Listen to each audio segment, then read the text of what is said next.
박수 올려드리겠습니다. 할렐루야. 앞뒤 좌우 우리 교우님도 함께 인사 나눕니다. 사랑합니다. 축복합니다. 잘 오셨습니다. 환영합니다. 기도하겠습니다. 걸어가신 아버지 하나님, 창조절 첫째 주일 귀한 말씀 허락하여 주심에 감사합니다. 이 말씀 함께 나눌 때 성령께서 우리 심령 가운데 내주하시고 조명하여 주셔서 우리가 깨달아야 할 바른 진리의 말씀을 우리 마음에 새기는 은혜의 시간 되게 하여 주옵소서. 예수 그리스도의 이름으로 기도합니다. 아멘. 할렐루야. 오늘 우리가 읽은 말씀 가운데 특별히 디모데후서 말씀을 보시게 되면 반복되는 말이 있습니다. 그것은 바로 부끄러워한다 라는 표현인데요. 그 말과 그 말에 대치되는 그 말과 대비되어 배치된 말씀을 우리가 한번 살펴볼 필요가 있습니다. 1장 8절 말씀 읽어볼까요? 그러므로 또는 주를 위하여 갇힌 자 된 나를 부끄러워하지 말고 오직 하나님의 능력을 따라 복음과 함께 고난을 받으라. 9절 하나님이 우리를 구원하사 거룩하신 소명으로 부르심은 우리의 행위대로 하심이 아니요 오직 자기의 뜻과 영원 전부터 그리스도 예수 안에서 우리에게 주신 은혜대로 하시리라고. 12절이 있습니다. 이로 말미암아 내가 또 이 고난을 받되 부끄러워하지 아니함은 내가 알고 또한 내가 의탁한 것을 그날까지 그가 능히 지키실 줄을 확신함이라. 아멘. 부끄러워한다라는 말과 부끄러워하지 않을 수 있는 이유가 나오죠. 8절에 내가 갇힌 것을 넌 부끄러워하지 마라 라고 말하고 그 이유를 뭐라고 말하냐면 9절에 보면 소명으로 부르심을 이라고 말합니다. 소명으로 부르신 것을 아는 자는 부끄러워하지 않는다라는 것이요. 그리고 12절에도 보면 고난을 받되 내가 부끄러워하지 않는 이유는 그것은 바로 마지막에 있는 하나님이 나에게 소명을 주시고 내가 이 길을 가야 하는 것에 대한 나의 확신, 믿음이라고 말합니다. 그러니까 무슨 말이냐면 부끄러움과 반대되는 말은 믿음이다라는 것이죠. 믿음이 없기 때문에 부끄러워한다라는 그런 표현인데 여기서 이 부끄러워한다 이 표현은 창피해한다, 수줍어한다 이런 뜻이 아닙니다. 이것은 명예와 수치, 명예수치 문화라고 하는데 특히 동양을 중심으로 그리고 이 성경이 써졌던 2000년 전 지중해 로마 지중해 문화권 안에 있었던 그 문화적 배경을 보아야 이 말씀의 의미를 우리가 정확히 알 수가 있습니다. 이 명예수치 문화는 아직도 남아 있습니다. 주로 아시아나 아프리카 쪽에 특히 이슬람권 보시게 되면 그런 문화들이 남아 있는데 그래서 우리는 종종 이런 뉴스를 보게 됩니다. 오래 있었던 뉴스죠. 가족이 반대했던 연애 결혼을 했다 그래서 그 가족들이 그 부부를 도망갔는데 쫓아가서 살해했습니다. 파키스탄에서는 이런 명예살인이 많이 일어납니다. 아직도 매해 1000명 이상이 명예살인이라는 이름으로 가족에게 죽음을 당합니다. 그리고 몇 년 전에 더 유명한 사건이 있었죠. 네. 그 여동생이 SNS나 유튜브에서 굉장히 화제가 되었던 그런 모델이었는데 그 다음 보여주시면요. 오빠에 의해서 죽음을 당합니다. 가족의 수치다 라고 해서 그 살인범이었던 오빠에게 질문이 던져지죠. 당신의 행동이 부끄럽지 않습니까? 아니요, 전혀 부끄럽지 않습니다 라는 이 표현. 이 표현이 바로 우리가 아까 읽었던 바로 그 표현입니다. 그 어머니가 인터뷰한 게 있는데요. 네. 여기 보시면 아들을 용서했다 이렇게 얘기를 하죠. 어머니가 딸을 죽인 그 아들에 대해서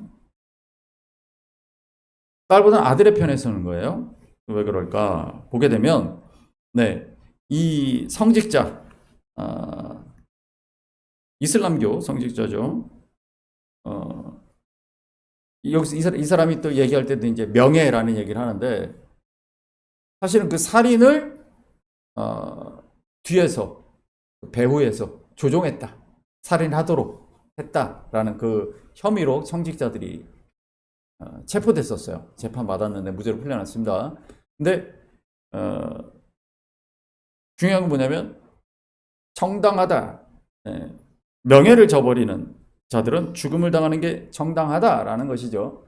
해마다 명예살인이라는 이름으로 아시아와 아프리카에서 죽임을 당하는 여성의 숫자가 5천 명입니다. 명예살인의 대상은 주로 거의 대부분 여성입니다. 집안의 수치가 되었다라는 제목으로 매년 5천 명의 여성이 그렇게 죽임을 당합니다. 근데 그런 배경이 어디에 있을까라고 하면, 다음으로 보여주시면, 이전에 EBS에서 동양과 서양의 차이라는 그런 다큐멘터리를 방영한 적이 있습니다. 보신 분들도 계시겠지만, 사진을 찍어달라 그러면은 서양 사람들은 그 사람만 이렇게 크게 찍어요. 동양인들은 배경이 나오게 찍죠. 그 백그라운드가 나오게 찍습니다. 그 차이가 있다라는 것이죠. 그러니까 서양 사람들이 갖고 있는 그런 개인 중심주의와 그리고 동양인들이 갖고 있는 내가 지금 서 있는 상황, 이거를 우리가 잘 쓰는 말로 입장이라 그럽니다. 입장. 내가 서 있는 곳, 입장. 항상 내 입장이 중요해라고 얘기하는 게 이제 우리 동양적인 정서예요. 입장.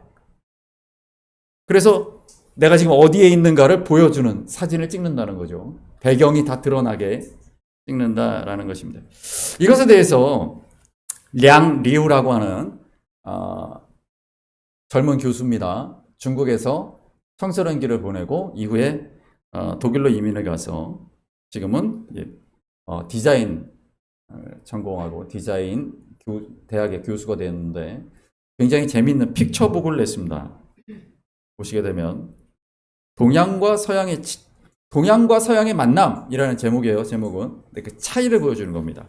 보시게 되면 그 다음 한번 보여주십시오. 네, 파란색이 독일, 빨간색이 중국입니다. 서양과 동양이라고 할 수 있겠죠.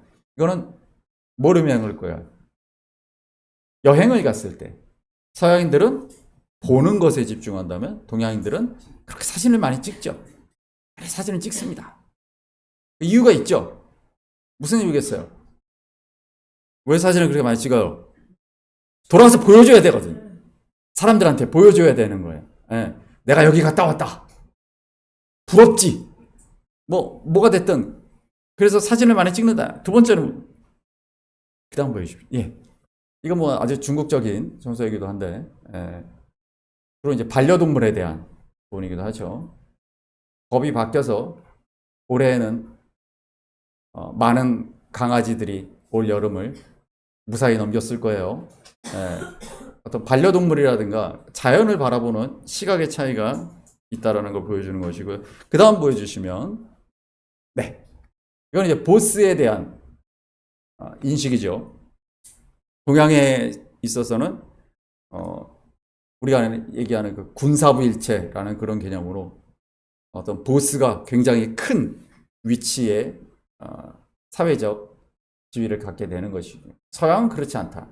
서양은 오래전부터 이제 민주주의적인 것이 있기 때문에 누구나 보스가 될 수 있는 것이죠. 그런 부분에서의 그런 어떤 인식의 차이. 그리고 그것이 가장 극명하게 드러나는 것이 이것이 바로 사회적 관계라는 부분입니다. 서양 사람들에 있어서는 이 연결선이 많지 않죠. 연결선이 많지 않습니다. 그런데 동양 사람은 무수하게 많은 선들이 그어져 있죠. 혈연, 지연, 학연, 수없이 많은 그런 부분들이 거기에 결혼을 하게 되면 상대 사람의 수많은 인연까지 한꺼번에 연결돼 버립니다. 그것이 바로 동양적인 부분인 것이죠. 그러니까 입장에 대한 걸 항상 생각하는 거예요. 내가 지금 어디에 있는가라는 것이죠. 혼자가 아니라 복잡한 부분이 있습니다. 바로 그런 부분 때문에 명예수치 문화가 동양에 아직도 많이 남아있는 것이죠. 나 개인이 아니라 내 집안을 생각해야 되고 우리 가족을 생각해야 되고, 그래서 남들 보기에 출세하고 자랑할 만한 사람이 되지 못하면 집안에 수치가 되고 부끄러움을 당한다라는 겁니다. 아까 우리가 읽었던 그 부끄러움이라는 단어가 바로 이런 의미입니다. 부끄러움을 당한다라는 의미가. 우리나라 전통에도 그런 게 있었죠. 그 다음 보이시면요. 연료문이죠. 숭정각이라고 써 있는데 정절을 숭앙한다 이 뜻이죠. 이 연료문의 주인이 전이 이씨라는 분인데 20대 나이에 남편이 죽게 되니까 그 후로 탈상하고 나서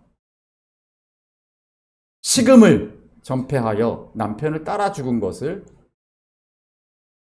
영조 임금이 그 정절을 기려서 연료문을 만들었죠. 그래서 우리가 쓰는 말 중에 미망인이라는 말이 있습니다. 미망인, 이게 무슨 뜻입니까? 아직 죽지 않았다, 아직 사망하지 않았다 이 뜻입니다. 남편이 죽었으면 아내가 따라 죽어야 되는데 아직 안 죽었다 이 뜻이죠. 마땅히 죽어야 되는데, 그렇죠? 과부를 바라보는 그 시각. 미망이라는 단어는 그래서 없어져야 될 단어인데 아직도 많이 쓰입니다. 이건 아주 사라져버려야 될 단어임에도 불구하고. 그러나 이런 문화들이 오랫동안 우리 성경에 쓰여질 때 그 유대도 마찬가지죠. 그 주변의 나라들이 다 이랬다는 거예요. 아까 제가 말씀드렸지만 명예살인의 대상자들은 거의 다 여자입니다. 이것은 여성을 어떤 가문의, 가족의 동등한 구성원으로 보지 않고 소유물로 봤었던 그런 문화가 아직도 남아있는 것이고요.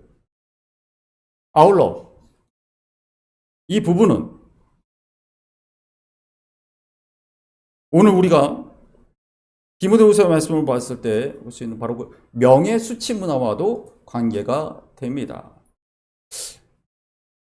이 문화권, 이 동양의 문화, 그래서 이 동양의 문화로 성경을 읽어야 한다라는 주장을 하는 단문 책이 바로 이 책입니다. 동양의 눈으로 읽는 로마서. 실제로 성경을 쓴 사람들, 유대인들은 다 동양인들이에요. 그렇죠? 여러분, 사실 우리가 아시안 게임이나 월드컵 예선을 할 때 이스라엘이 들어와 있지 않기 때문에 이스라엘이 서양인가 생각하지만 아닙니다. 이스라엘 주변의 나라들은 전부 다 이란이니 이라크니 시리아니 요르단이니 이집트니 이런 나라들은 전부 다 우리하고 월드컵 예선 같이 하죠. 예, 아시안 게임에 출전하죠. 아시아입니다. 왜 같이 이스라엘은 안 들어옵니까? 예, 예전에 올림픽 때 큰 테러가 있었고 그런 중동의 국가들과의 그런 정치적 관계 때문에 우리가 이스라엘이랑 월드컵 예선을 안 할 뿐이에요. 예, 아시아입니다. 그렇기 때문에 성경은 전부 유대인들이 썼죠. 성경을 쓴 사람들의 공통점은 유대인입니다. 그래서 무척 동양적인 문화 안에서 쓰여졌어요. 근데 이 성경을 오랫동안 신학이 발달한 곳은 서양이란 말이죠. 그래서 서양의 신학자들이 말씀을 해석한 부분들에 있어서 상당히 많은 부분들이 잘못된 해석을 낳게 되는 이유가 뭐냐면 동양적 사고, 동양의 문화로 그 말씀을 읽어야 제대로 그 말씀을 이해할 수가 있기 때문이에요. 아까 서양의 그 서양 사람들의 인간관계 이런 부분들에 있어서는 여기서 말하는 그 서양이라고 하는 표현하는 것이 지중해를 중심으로 한 서양을 얘기하는 것이 아니라 그 위쪽으로 우리 장로님께서 여행하신 북유럽이라든가 남유럽이라든가 서유럽이라든가 이런 쪽, 그런 쪽은 게르만 문명이라든가 이런 쪽 문명은 이런 수치 문화와 크게 연관되지 않아요. 근데 주로 현대 신학은 거기서 발전을 했죠. 그러다 보니까 제가 종종 여러분들에게 말씀을 나눌 때 다른 시각을 제가 말씀을 드리는 이유가 거기에 있어요. 동양적 사고로 바라보게 될 때 바울이 썼던, 특히 오늘 바울이 자꾸 반복해서 말하는 이 뜻은 그런 의미가 아니다. 로마서 1장 16절 보게 되면, 그래서 이 부끄러움이라는 단어를 여러분 명예수치 문화적인 동양적인 우리의 사고로, 우리도 못지않은 한국인 아닙니까? 집안 따지고 부끄러움을 따지는 한국인의 눈으로 이 말씀을 다시 한번 읽어보겠습니다. 로마서 1장 16절입니다. 읽어봅니다. 내가 복음을 부끄러워하지 아니하노니 이 복음은 모든 믿는 자에게 구원을 주시는 하나님의 능력이 됨이라. 먼저는 유대인에게요. 아멘. 여기서 복음이 부끄럽다라는 이 부끄러움이라는 부분이 바로 수치를 얘기하는 거예요. 수치 문화를 얘기하는 겁니다. 이때 당시에 이 수치라는 것은 죽음과 다 있는 거예요. 이 로마서 1장 16절의 말씀이 뭐냐면, 내가 그리스도인을 밝히는 것, 내가 그리스도를 살아가는 것이 부끄럽다, 창피하다, 이 얘기를 하고 있는 게 아닙니다. 세상의 질서와 다른 삶을 난 살고 있다. 내가 이 세상 질서에 속해 있지 않다라는 얘기를 하는 거예요. 고린도전서 1장 18절을 말씀 보면 아주 잘 나와 있습니다. 읽어봅니다. 십자가의 도가 멸망하는 자들에게는 미련한 것이요 구원을 받은 우리에게는 하나님의 아멘. 십자가의 도가 멸망하는 자들에게는 미련한 것이다. 왜 이렇게 얘기를 했을까? 갈라디아서 3장 13절을 보겠습니다. 그리스도께서 우리를 위하여 저주를 받은 바 되사 율법의 저주에서 우리를 속량하셨으니 기록된 바 나무에 달린 자마다 저주 아래에 있는 자라 하였음이라. 이 말씀의 의미는 우리가 신명기를 보면 알게 됩니다. 신명기 말씀입니다. 사람이 만일 죽을 죄를 범함으로 너가 그를 죽여 나무 위에 달거든 그 시체를 나무에 밤새도록 두지 말고 그날에 장사하여 내 하나님 여호와께서 네게 기업으로 주시는 땅을 더럽히지 말고 달린 자는 하나님께 저주를 받았음이니라. 아멘.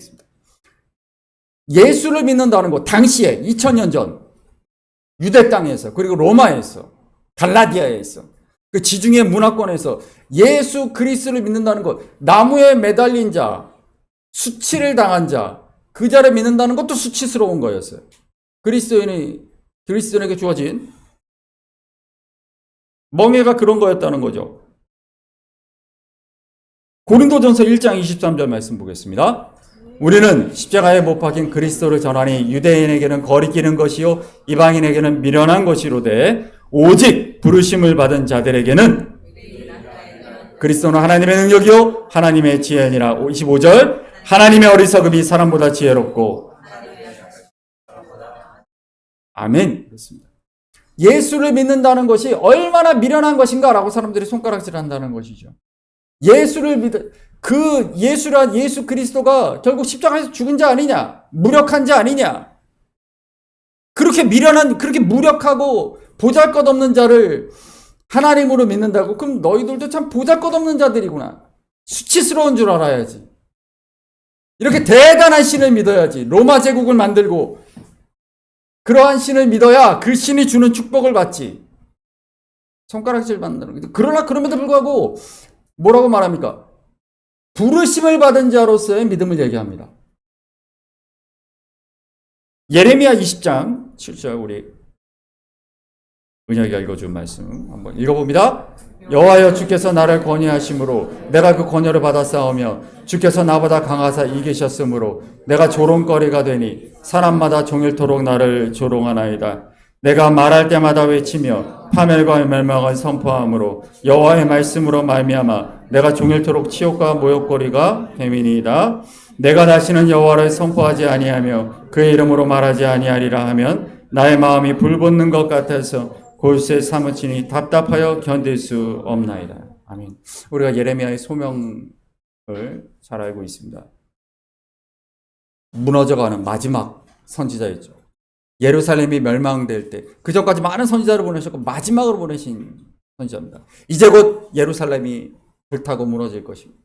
그럼에도 불구하고 하나님의 말씀을 선포할 때 사람들이 그렇게 손가락질하고 조롱했다는 거죠. 멸시를 받았다는 거죠.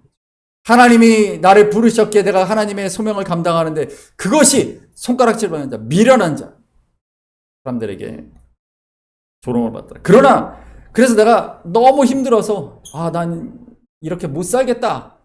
다시는 하나님의 말씀을 전하지 않겠다. 다시는 내 소명에 따르지 않겠다. 하지만 그 안에서 마음이 불붙는 것 같아서 그 소명의 길을 간다라고 말하고 있는 것이죠.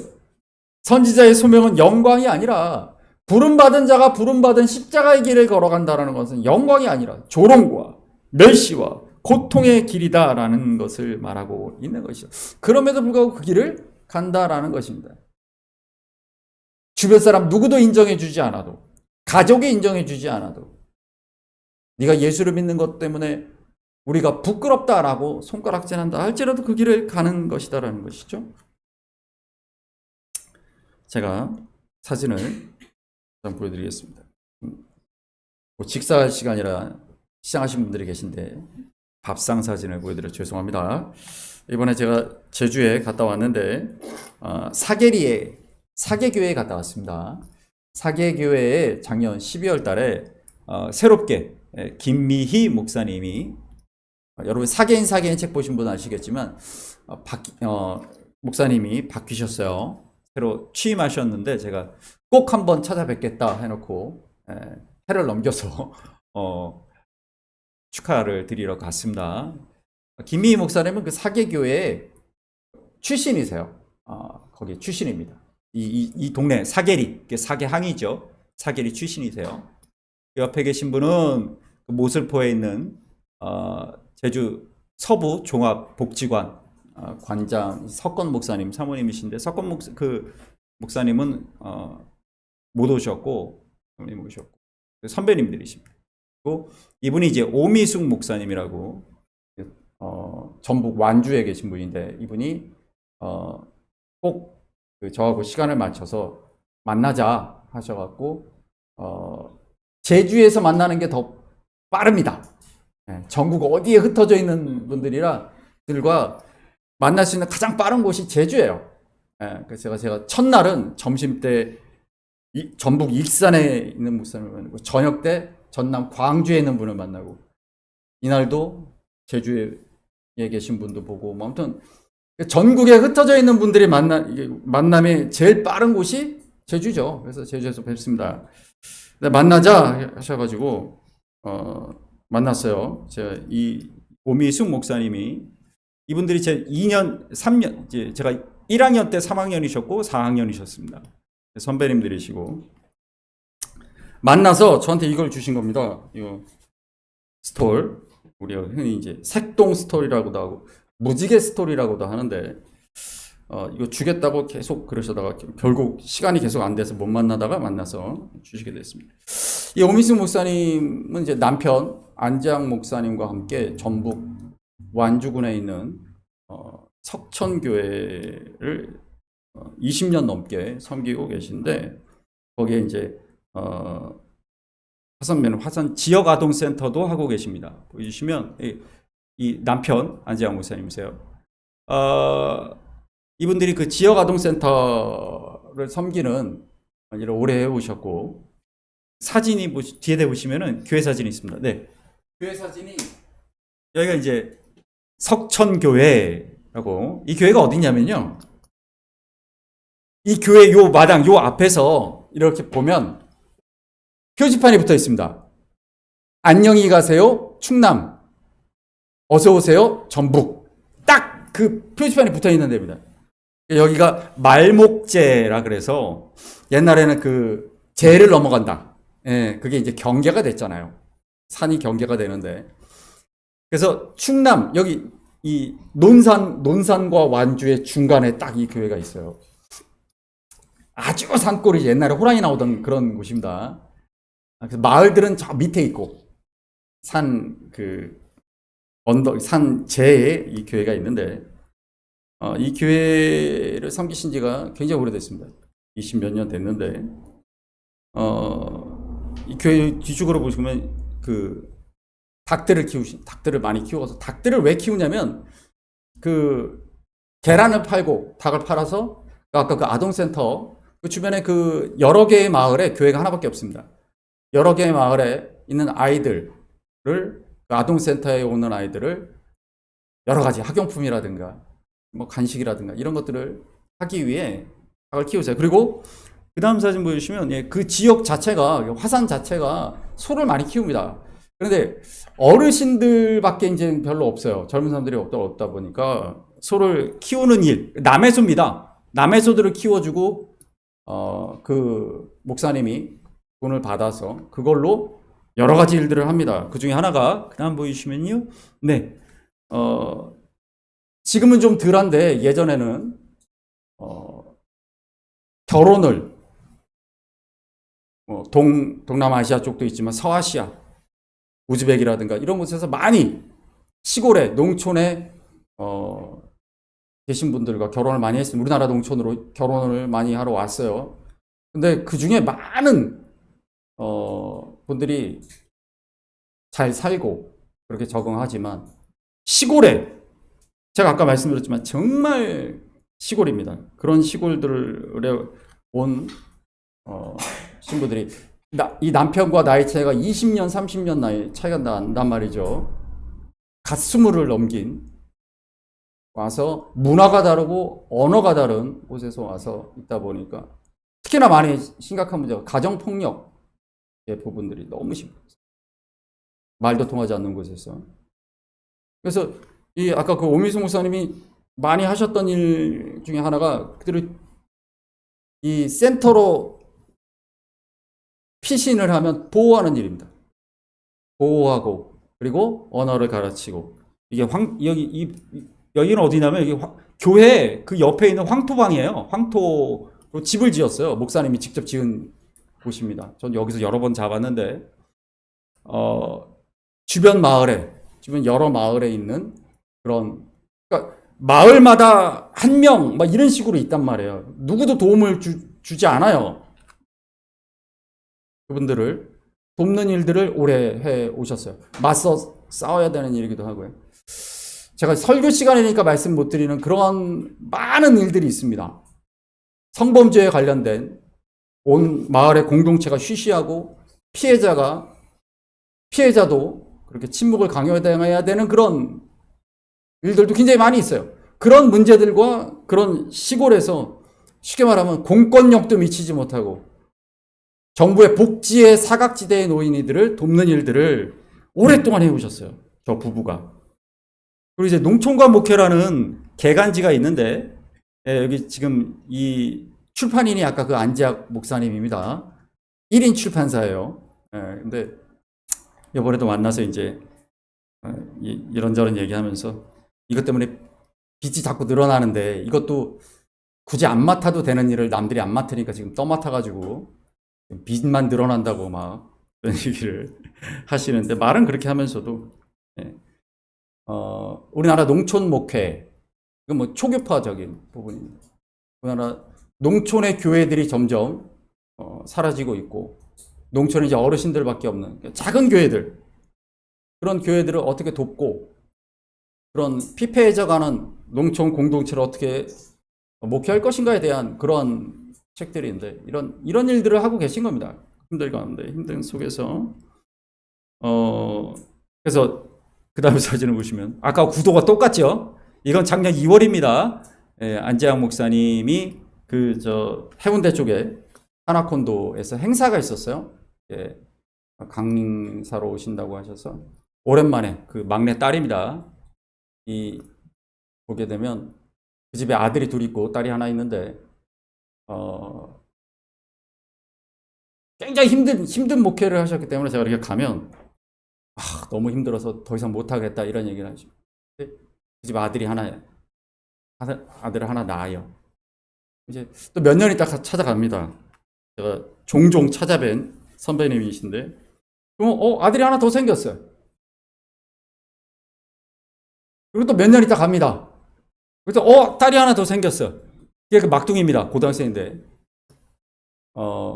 부산으로 온 가족이 아버지 일하러 온 아버지 따라서 부산으로 가족이 온 겁니다. 그래서 제가 불이 나게 가서 식사 대접을 하겠다고 된 겁니다. 그런 얘기를 요번에 그런 얘기 하셔요. 20여 년의 시간을 그 산골짜기에서 닭 키우고 소 키우고 온갖 농기계, 이 목사님이 온갖 농기계를 다 다룰 줄 아십니다.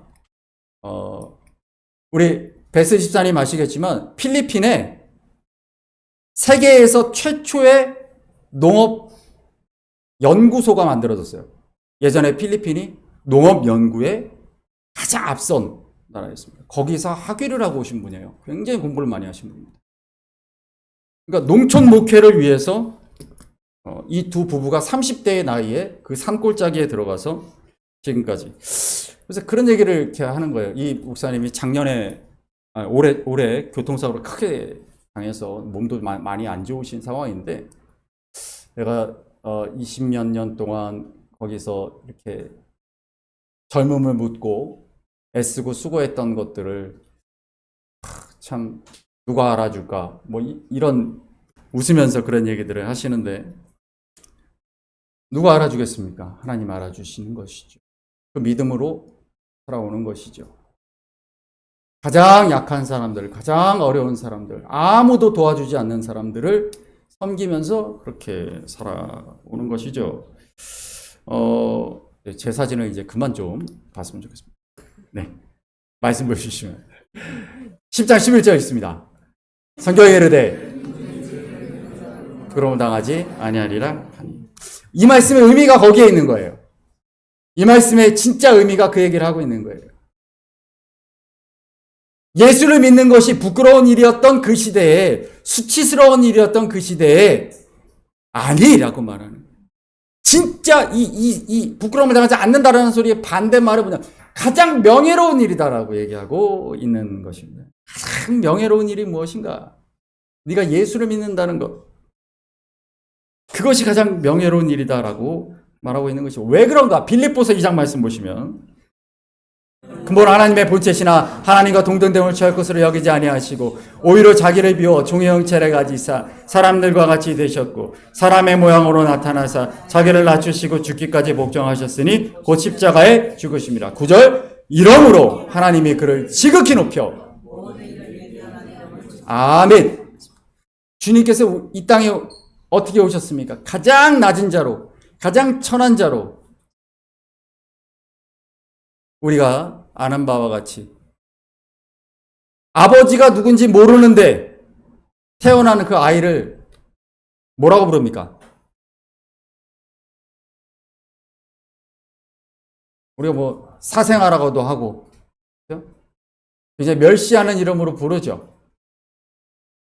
유대인들이 예수님을 뭐라 그래요? 마리아의 아들 예수가 아니냐. 원래 아버지 이름을 붙여야 되는데 아버지가 누군지 모른다. 결혼하기 전에 아이를 가졌다. 온갖 멸시를 받았던 예수 그리스도가 이 시대에 가장 불명예스러운 부끄러운 출생을 가지고 가장 부끄러운 지역 어디입니까? 나사렛.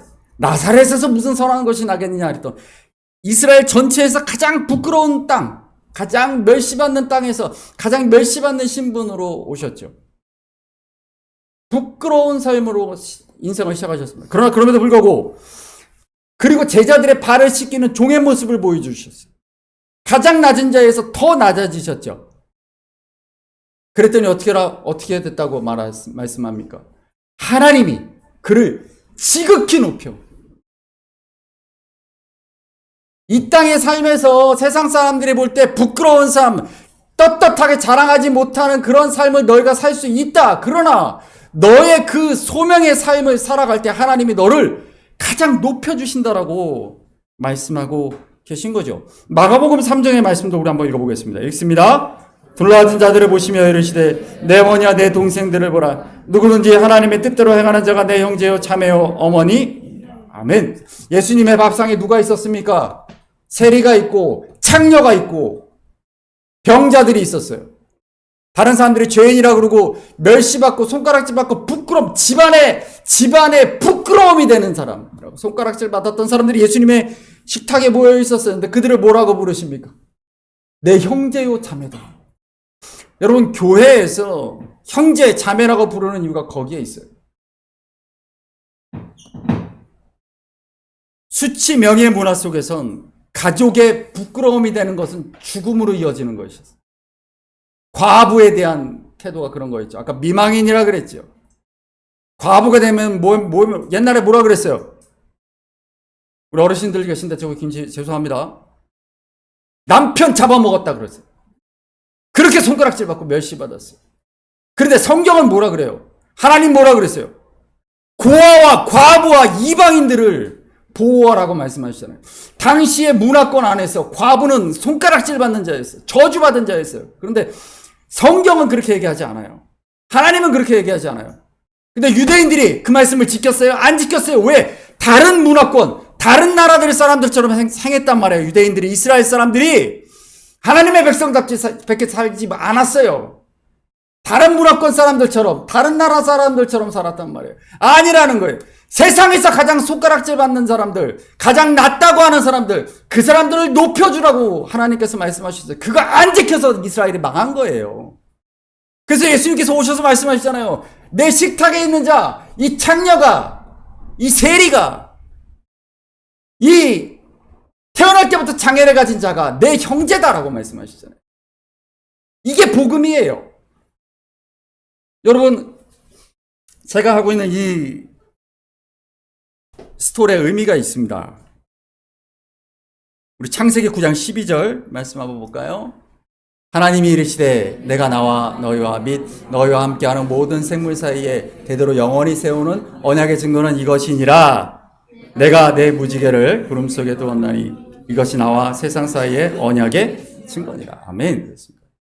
이 스토리 갖고 있는 가장 큰 의미는 하나님의 약속. 우리가 하나님의 약속 가운데 살아간다. 그래서 보여주는 거예요. 세상의 이야기에, 세상의 가치관 속에 살아가는 사람들이 아니에요. 우리는 하나님의 약속 가운데 살아가요. 뿐만 아니라 무지개는 다양한 색깔들을 가지고 있죠. 교회가 이렇다라는 거죠. 다 다양해요. 색깔들이 다양한 색깔을 가지고 있습니다. 차별받지 않습니다. 다양성이 인정받아야 돼요. 우리의 다름이 인정받아야 돼요. 인종이나 성별이나 연령으로 차별받지 않아야 돼요. 종교개혁의 정신이기도 하지요. 우리 이규혜 권사님이 좋아하시는 꽃 색깔, 자주 색깔, 꽃을 좋아하시잖아요. 이 색깔이 좋다고 다른 사람들, 예를 들어 우리 윤진이는 삐약삐약 노란색. 윤진이에게 너는 왜 자주색을 너 보라색이 돼야라. 너도 보라색이 되거라. 이럴 수가 없는 거예요. 우리 다 다른 색깔이에요. 다른 색깔들을 모아 놓으셨어요. 여러분 주변을 한번 보세요. 나하고 같은 사람이 하나도 없어요. 다 달라요. 가족도 똑같습니까? 가족들도 다 달라요. 그게 하나님이 우리를 다양한 사람들을 모아서 하나님의 언약 공동체로, 예배 공동체를 세우셨다는 거예요. 그러니까 우리는 다름을 존중하고 다름을 인정하고 다름 속에서 우리를 연합하게 하시는, 하나 되게 하시는 하나님의 은혜를 바라봐야 하는 것이죠. 그래서 우리는 이 믿음을 가지고 세상과 맞서는 거예요. 아까 우리 저 성벽을 향하여 전진하라 말씀하셨는데, 세상의 그 거대한 가치관의 벽 앞에 우리가 맞서 싸우는 거예요. 아까 다양성 이야기를 했는데, 제가 제주도에 그 친구가 서귀포에서 목회할 때, 서귀포에서 우리 교단에서는 제주도에서 제일 큰 교회였는데, 학생들이 많겠죠. 근데 그 학생들이 입시의 목표가 뭐겠어요? 육지로 가는 겁니다. 육지로 가야 돼. 제주에 있으면 안 돼. 근데 제주대니 한라대니 탐라대니 이런 데를 갔다. 그러면 교회 안 나온다는 거예요. 부끄러운 일이에요. 가족의 수치다. 우리 많이 알고 있는 것들이 있죠. 여러분,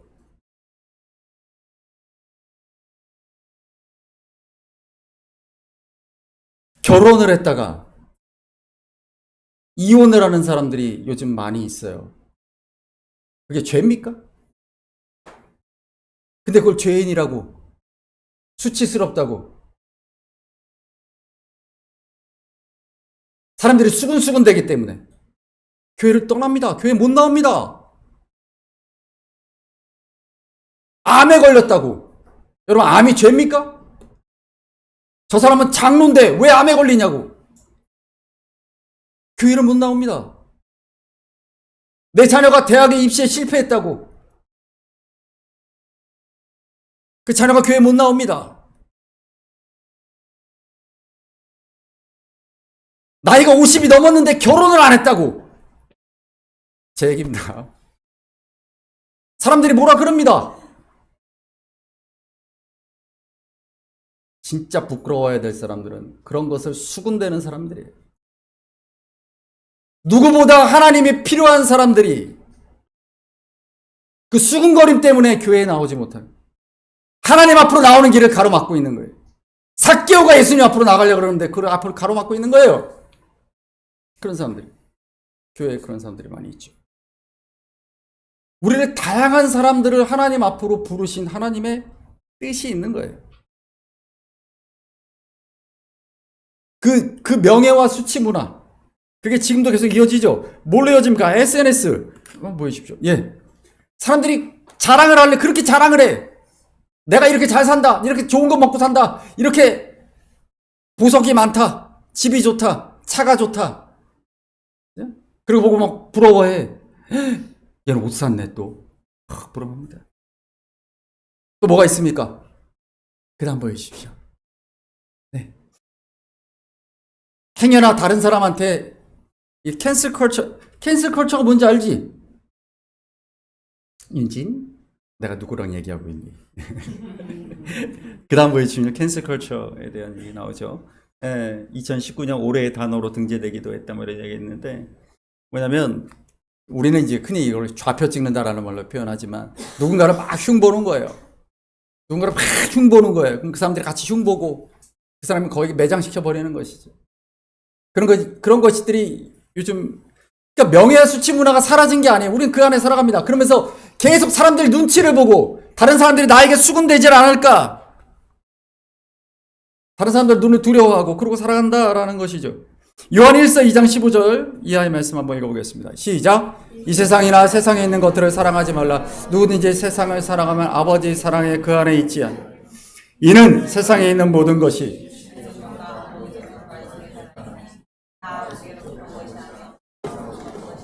아멘. 세상에 사람들이 목숨을 걸고 매달리고 살아가는 게 이거예요. 육신의 정욕과 안목의 정욕과 이생의 자랑이에요. 이걸로 살아가는 거예요, 세상 사람들은. 근데 아까 뭐라고 합니까? 그리스도의 사람들은 그런 세상 가치관에 매여 사는 사람이 아니다라고 얘기를 하잖아요. 우리 그 다음 말씀도 보여주십시오. 읽습니다. 나에게 이르시기를 내 은혜가 내게 족하도다. 이는 내 능력이 약한 데서 온전하여짐이라 하신지라. 그러므로 도리어 크게 기뻐함으로 나의 여러 약한 것들에 대하여 자랑하리니 이는 그리스도의 능력이 내게 머물게 하려 함이라. 그러므로 그리스도를 위하여 약한 것들과 능력과 궁핍과 박해와 내가 약한 그때 강함이라. 우리 마지막으로 갈라디아서 6장 14절 읽습니다. 그러므로 내가 그리스도를 위하여 약한 것들과 능력과 궁핍, 이제 죄송합니다. 6장 14절입니다. 그러나 내게는 우리 주 예수 그리스도의 십자가 외에 그리스도로 말미암아 십자가에 못 박히고 내가 또한 세상을 대하여 아멘. 그리스도에는 예수 그리스도의 십자가, 그걸로 충분한 겁니다. 나의 지금 삶의 자리는 하나님이 나를 소명으로 부르신 자리예요. 누구하고 비교할 필요도 없어요. 다른 사람들의 평가에 귀 기울일 필요도 없어요. 하나님이 시은이를 사랑하셨어. 예수 그리스도의 십자가로 우리 예수님이 한쪽에는 하나님의 손을 잡고 한쪽에는 시은이의 손을 잡고 시은이를 구원하셨단 말이에요. 이것보다 더 귀한 게 없어요. 그리고 시은이에게 말씀하셨어요. 시은이 너도 나처럼 하나님의 손을 잡고 나머지 한 손을 너희 사랑하는 친구에게 이웃을 향하여 그 손을 내밀어 그 손을 잡아주라. 이 십자가의 길을 너도 걸어라 라고 말씀하시는 거죠. 그것만, 우리의 삶에는 그것만이 중요한 것이. 세상의 평가, 세상의 잣대, 오직 너를 존귀하게 높여주실 하나님. 그 하나님만 바라보며 예수 그리스도만으로 충분한, 충만한 삶을 살아가시는 저와 여러분 되시기를 간절히 소망합니다. 이 시간에 함께